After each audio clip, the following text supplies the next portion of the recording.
Pas que je bois trop parce qu'après je me pisse dessus. J'ai toujours envie de faire pipi. Tu sais, j'ai toujours envie de faire pipi et ça m'arrive souvent quand j'ai commencé dans les bouchons pendant des heures. Et j'arrive à me retenir et j'arrive devant chez moi et je sors ma clé et je regarde ma clé et je dis non, et c'est systématique, c'est automatique. Je rentre la clé, j'attends, premier jet.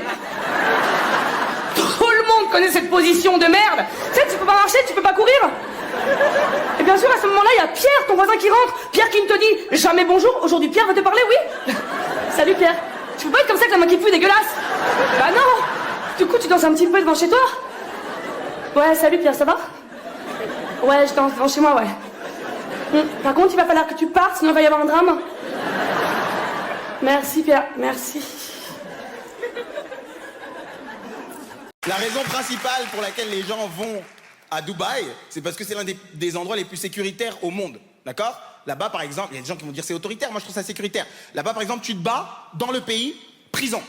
Tu sais que personne va gagner un débat avec une bagarre.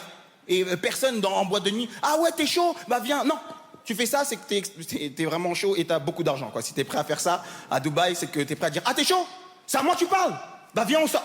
Non, viens, on sort du territoire. Viens, on va en Turquie, on va voir si en Turquie tu vas faire le malin. T'as ton passeport? Est-ce que t'as ton passeport?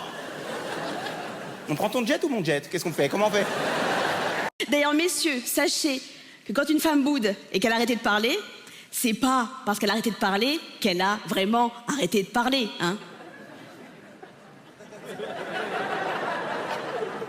Dans sa tête, il y a une voix qui continue de dire non, je trouve n'importe quoi. Il aurait pu dire on refait toute la conversation et on gagne. Alors que quand tu vois un mec qui regarde dans le vide comme ça et que tu lui dis chérie, à quoi tu penses? Et qui nous dit rien, bah c'est vrai. Faut que je vous raconte, j'ai revu un ami que j'avais pas vu depuis très longtemps, un ami du collège. Il me dit viens, on va se boire un café depuis le temps. Et moi j'aime bien revoir les copains d'avant pour voir si j'ai mieux réussi qu'eux. J'aime bien faire ça.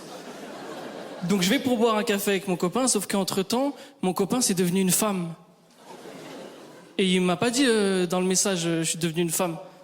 Ça se fait pas. Tu sais, j'arrive, je vois une meuf et tout, je comprends que c'est mon ami et je lui dis dès le début, tu vois, ça part d'une bonne intention mais j'ai été maladroit. Elle l'a mal pris. Je dis en tout cas, avant toute chose, il faut que tu saches que moi, je t'accepte comme tu es. C'est hyper important. Et elle l'a mal pris, elle a dit mais c'est ça l'erreur que vous faites tous. Moi, je demande pas à ce qu'on m'accepte, je demande à ce qu'on me reconnaisse. Je lui dis moi, j'avoue, je t'ai pas reconnu, hein. C'est dur, je trouve. Je te connaissais, t'avais même pas de seins. Elle me dit moi aussi, je te connaissais, t'avais même pas de seins. Je fais ouais. Je parlais, ça se fait pas ce que tu fais de ouf.